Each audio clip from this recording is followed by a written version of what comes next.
You are right. Well, the 28 team proposal, which is just crazy.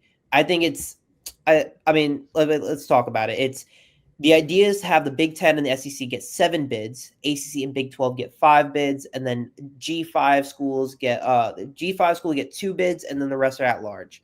So, um, it's bad. It's terrible because I believe if someone took what a bracket would look like in a 2018 model, and it would have 7-5 Michigan, who had one of their worst seasons in recent memory, make the playoffs.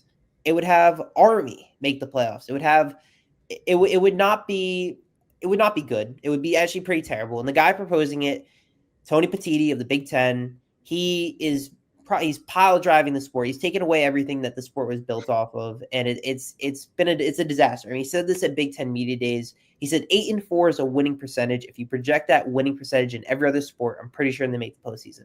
As right as he is, that is not. It does not matter because college football has always been built on 12 games, and it's been built on winning as many, like 10, 11, 12 games to make the playoffs. It has never been, oh, I lose 4 games and I can now make the playoffs. When a third of your schedule is against,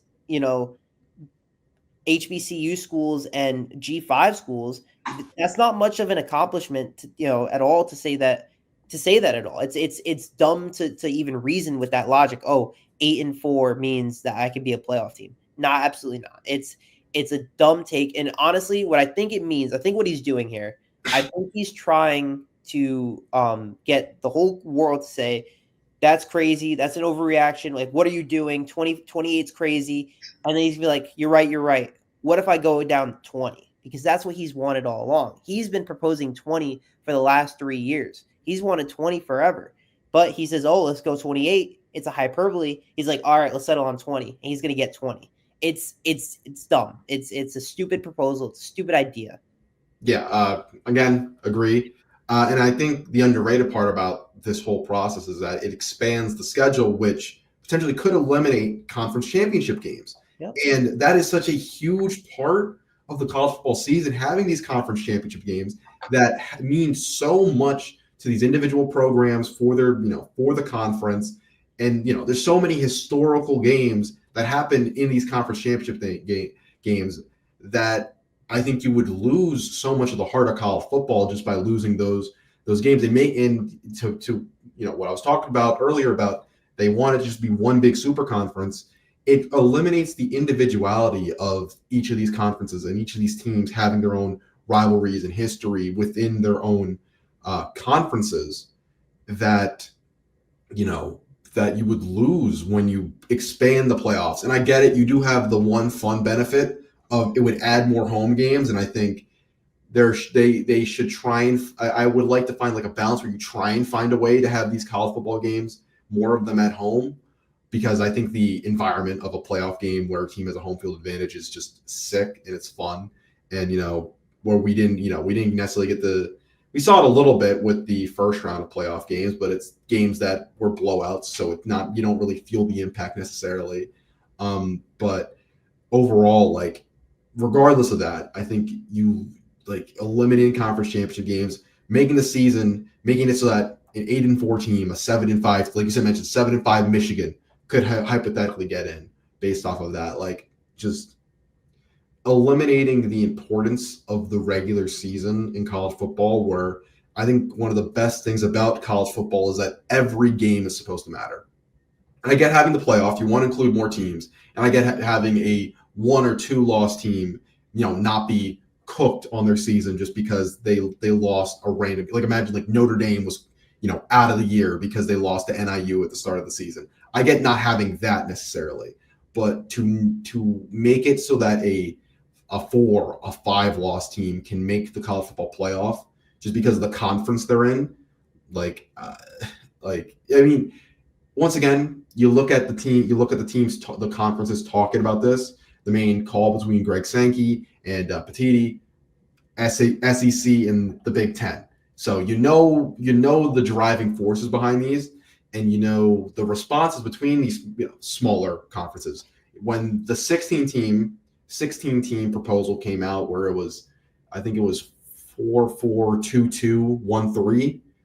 That method of deciding it, it was similarly Big Ten and ACC obviously are like, why do you get to have 4 teams each? Yeah. So that I don't want to see college football expand the playoff to that large. And I think 20 is even a bit of a stretch to go there. I think fine if you want to get it up to 16. I think 16 might be like the breaking point where it's like a regular playoff scenario. 16 team come in, 1 team comes out. Fine. You want to have a 16 team bracket? Go for it. But I think expanding it too far could be really bad for the college football system. I mean, I've always thought 8 was probably the best, but 16. Here's the problem: you say 16, they say, "How about 32?" And then how about 64? And then we're gonna get the March Madness college football, and it's like, all right, what are we doing now? Like there won't stop at anything to get money, and it's of course the calls coming from the House. It's the SEC, it's the Big Ten, it's those 2 conferences again. And come on, we're looking at this and we're like, oh yeah, let the Big Ten get 7 teams. That implies that Maryland at a 7-6 season where they're matched up, where their toughest opponent's Indiana, has a potential chance of making the playoff. What are we doing here? It takes, and also you mentioned a great point on the conference champions. In the G5 and even in the Big Four, the G5, they winning a conference is huge. It's massive to these schools. It's massive for their brand. It's massive for who they are as a program. It's the college football is not usually about the end result. It's about the journey.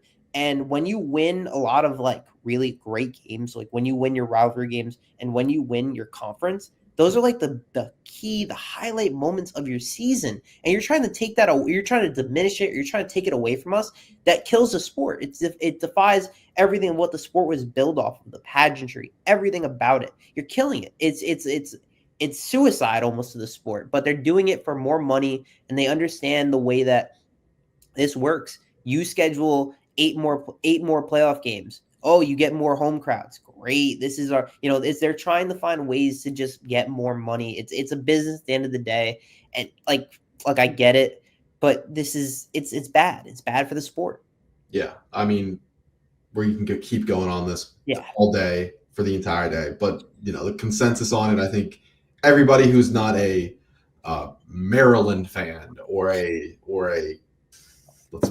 no dissent, Arkansas fan. No problem for you guys. Sorry, no mean to offend, but everybody who's not a fan of these teams are struggling a little bit more in these bigger conferences, and you feel like, hey, if I was in the Big 12, I would come home with 8 to 10 wins in a season.